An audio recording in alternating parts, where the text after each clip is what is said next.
ये कहानी राम एक सपने का ब्लूप्रिंट का हिंदी अनुवाद संक्षेप में यहाँ प्रस्तुत है। अध्याय 1, सपना और दबाव। हरे भरे पहाड़ों और घुमावदार नदियों के बीच बसे एक छोटे से कस्बे में राम नाम का एक लड़का रहता था। एक साधारण मध्यम वर्गीय परिवार में जन्मा राम बचपन से ही जिज्ञासु और कल्पनाशील था। उसके माता पिता का बस एक ही सपना था, उसे इंजीनियर बनाना। राम ने भी वही सपना मान लिया, भले ही उसका मन किताबों से ज्यादा अपनी नोटबुक के पीछे मशीनों के डिजाइन बनाने में लगता था। अध्याय 2, दीवारों में दरारें। राम ने इंजीनियरिंग कॉलेज में दाखिला तो ले लिया, लेकिन जल्द ही उसे समझ आ गया कि ये उसके बस की बात नहीं। थ्योरी रटने में उसे कोई दिलचस्पी नहीं थी। वो रात रात भर किताबों में सिर खपाता, लेकिन समझ कुछ नहीं आता। फेल होने पर दोस्त उसका मजाक उड़ाते, टीचर भी हार मान गए। धीरे धीरे राम खुद को ही नाकाम समझने लगा। अध्याय 3, पतन। आखिरकार अंतिम वर्ष में राम 3 जरूरी विषयों में फेल हो गया। परिवार शर्मिंदा, रिश्तेदार ताने मारने लगे। राम ने खुद को कमरे में बंद कर लिया। अंधेरे में बैठा तो बस अपनी पुरानी नोटबुक देखता रहा, जिसमें उसके बनाए आइडियाज थे। उसी अंधेरे में एक विचार ने जन्म लिया, अगर मैं दूसरों जैसा बनने की कोशिश छोड़ दूं तो। अध्याय 4, अकेले संघर्ष। राम ने कॉलेज छोड़ दिया, चुपचाप घर लौट आया और कस्बे की एक इलेक्ट्रॉनिक दुकान में काम करने लगा। दिन में मोबाइल टीवी रिपेयर करता और रात में यूट्यूब से कोडिंग डिजाइन सीखता। उसने किसी को कुछ नहीं बताया, बस अपना प्लान बनाता रहा। अध्याय 5, उम्मीद का बीज। एक दिन उसने एक सोलर गार्डन लाइट रिपेयर की और उसमें नया स्विच जोड़ दिया। ग्राहक इतना खुश हुआ कि 5 और लाइट्स लेकर आ गया। राम ने पुरानी स्क्रैप लाइट्स खरीदकर घर में मॉडिफाई करना शुरू कर दिया।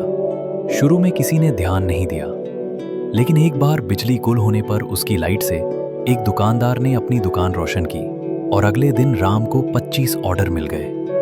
अध्याय 6, छोटा कारोबार। राम ने अपनी छोटी कंपनी बनाई, रा सोलर। हर घर में ऊर्जा।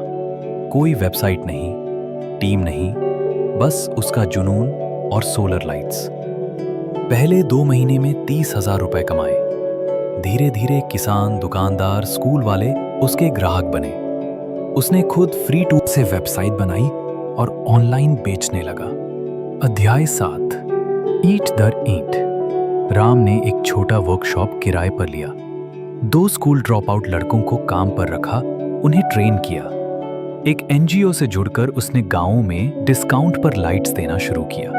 उसकी लाइटें 5 गांवों तक पहुंच गईं। एक लोकल अखबार में उसकी स्टोरी छपी। फेल इंजीनियर ने 500 घरों में रोशनी पहुंचाई।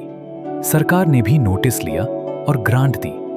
अब वही राम इंजीनियरिंग कॉलेजों में सेमिनार लेने लगा। अध्याय 8, संघर्ष और चौंकाने वाली सफलता। सफलता से मुश्किलें खत्म नहीं हुईं। डिमांड बढ़ने पर उसे निवेश चाहिए था। कई निवेशकों ने उसे नकारा, लेकिन एक एंजल इन्वेस्टर ने उसे 15 लाख रुपए दिए। राम ने प्रोडक्ट्स बढ़ाए, सोलर स्कूल लैंप, पोर्टेबल पंखे, ड्राइवरों के लिए टॉर्च। 3 साल में उसकी कंपनी 1 करोड़ रुपए के पार पहुंच गई। अध्याय 9, पलटवार। कुछ सालों बाद उसी कॉलेज ने राम को चीफ गेस्ट के तौर पर बुलाया।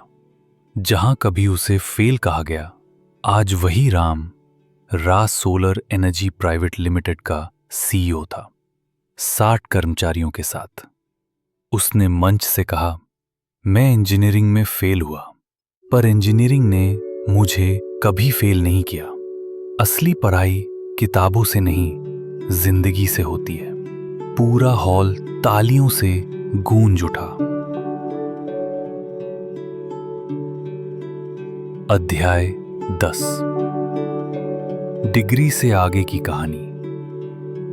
राम ने सिर्फ कारोबार नहीं बढ़ाया, उसने गांव में सोलर क्लासरूम बनवाए।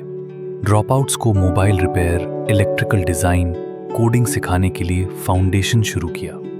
वो फोर्ब्स 30 अंडर 30, टेडएक्स और नेशनल अवार्ड्स में जगह बनाने लगा।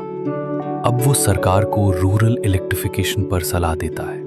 उसके माता पिता, जो कभी शर्मिंदा थे, आज गर्व से कहते हैं, ये है हमारा बेटा, बदलाव का इंजीनियर। उपसंहार, सीख। एक समारोह में किसी ने राम से पूछा, सर, क्या सफलता के लिए डिग्री जरूरी है? राम मुस्कुराया, डिग्री पासपोर्ट की तरह है, मदद करती है, पर असली सफर तो आप खुद तय करते हैं, चाहे रास्ता बना हो या नहीं। कहानी से सीख। अकादमिक फेलियर लाइफ फेलियर नहीं होता। असली पढ़ाई तब शुरू होती है जब आप अपनी असफलताओं से सीखना शुरू करते हैं। अपने विजन पर भरोसा रखें। एक दिन दुनिया आपके ब्लूप्रिंट को मानेगी। अगर आपको ये कहानी पसंद आई हो तो इसे लाइक जरूर करें, अपने दोस्तों के साथ शेयर करें और कमेंट में बताएं कि आपको अगला पार्ट किस बारे में चाहिए। और हाँ, ऐसी और कहानियां देखने के लिए चैनल को सब्सक्राइब करना बिल्कुल ना भूलें। मिलते हैं अगले वीडियो में। धन्यवाद।